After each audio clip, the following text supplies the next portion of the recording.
Ali onda tu svako mora da uzme svoj deo odgovornosti, a ne marketing, ono, prvo prodajem sebe, pa ti prodajem priču i izmišljam potrebu, jer to je marketing odavno postao, čak se i priča o tome, kao kreiranje potrebe. Kreiranje potrebe, Da. čak ima ta definicija, kreiranje potrebe kod potrošača koji nije ni znao da je ima.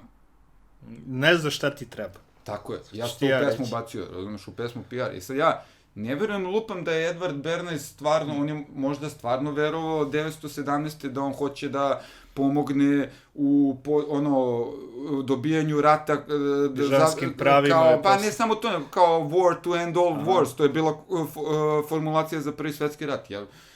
Ja biram da verujem da, recimo, znači, ti ljudi nisu bili zli ljudi, da Adam Smith nije bio zao čovjek, da je hteo, ne znam naš, ali vremenom se te stvari sve izopače kad se oslanjaju samo na čoveka i samo na ljude, a pogotovo samo na brojeve.